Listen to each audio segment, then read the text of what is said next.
Hello and welcome to another weekly update. Sorry, lighting levels were a bit crazy in here. Staying at my parents' house for the weekend. It's just about grabbing the quiet space where you can. Alright, so a couple of interesting things happened this week that I wanted to tell you about. First of all is a blog post I did right at the beginning of the week, and it's something that came up on Twitter actually. And that's all around adding things to the more actions menu in Microsoft Teams against messages. So if you haven't done this before, in Teams, when you're looking at a message, there's three dots in the top right hand corner. You can then go to take actions on the message. One of those things is in the more actions section, and you, as a developer, you can put things in there. A little bit similar to the old conversation window extensions from Link. So that's interesting. This is a thing you can do. You've been able to do it for a while actually, but I hear people asking about it time and again. And it came up on Twitter in the week, so I thought actually what I'll do is I'll just put together a quick blog post saying what's possible and how you do it. So if that's interesting, go and have a quick look at that blog post. It's nothing earth-shattering. Actually, it's something you can do if you've written some kind of app on Teams before and it uses some of the bot framework stuff.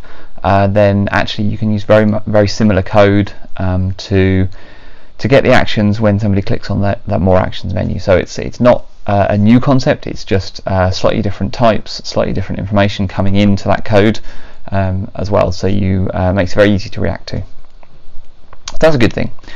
Other things that happened this week, there was another Microsoft Graph community call. These are really good, these community calls. They're very open, they're very they're a very good way of keeping up with what's happening, and the people that run them, Daryl Miller and Jeremy Thake, they're very open and they're very upfront and honest about what's happening, what's evolving, where they're taking Graph for developers. Some good talk this week about the SDKs and about a new preview around authentication, like a different approach, so there's a very open conversation that happened that you can go and listen to, and because it's all recorded on these community calls, and kind of go through the pros and cons of these different auth approaches and why the team are doing what they're doing, and you can see the GitHub repos for each one.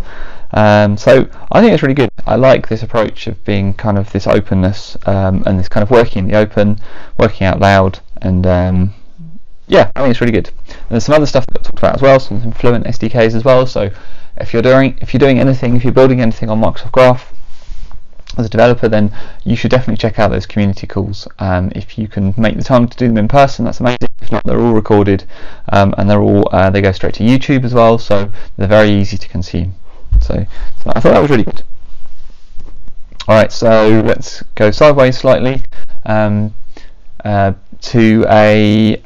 another Microsoft blog post, but not one that's specifically Teams development, but I thought it was interesting because I find it interesting to track this, the way that AI is coming to Office, and I've spoken about this before, and Microsoft have spoken in terms of AI being infused into different things, and what does that really mean. I don't think we're going to wake up one day and Microsoft are going to say, right, we've done AI for Office.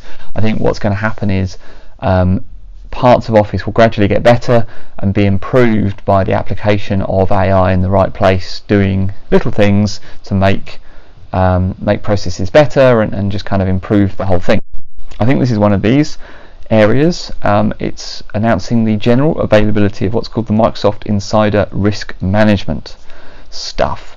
I spoke last week about communication compliance. This is similar. It's a different thing, but it's similar.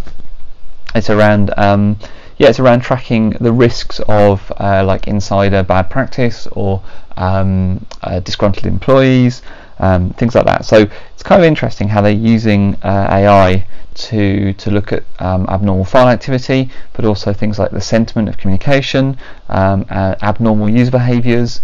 It's kind of a very targeted application of AI to solve a very real business problem, which I think is really good. I think things like this are important to Office.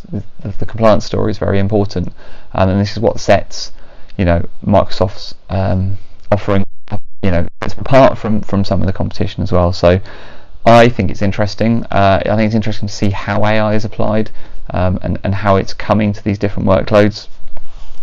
So it's kind of like a long form read. If that's interesting, you can go and find that. And then finally, I want to just mention this, and I'm not really sure what I think about this yet, so let's kind of think it through on the recording, which is the news that Mary Jo Foley has via the Walking Cat, that Microsoft could add a new Spaces organisational tool to Outlook. So let's work that through. So something new coming to Outlook. By itself, that was a little bit surprising for me. I don't know why it should have been surprising. Outlook is obviously evolving, new features are being added, but I think it's been a long time since a very big new feature got added to, a whole new area got added to Outlook, I think would be fair to say.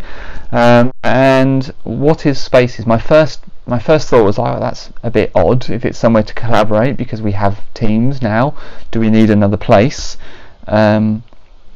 But it feels like it's, from reading what Mary Jo has written, it allows users to pull together their calendar appointments, to-do lists, emails, sticky notes, files and documents and other information into a single unified project area.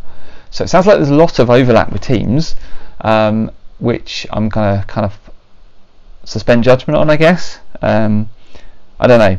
It'd be interesting to see where it goes. I don't know if it's a real thing. I don't know whether it's coming to the products or not. Often these things are just ideas. They're just proof of concepts. They're mock-ups. They never really see the light of day. They're not really meant to see the light of day particularly. But then sometimes these things are leaked. Sometimes intentionally, sometimes not.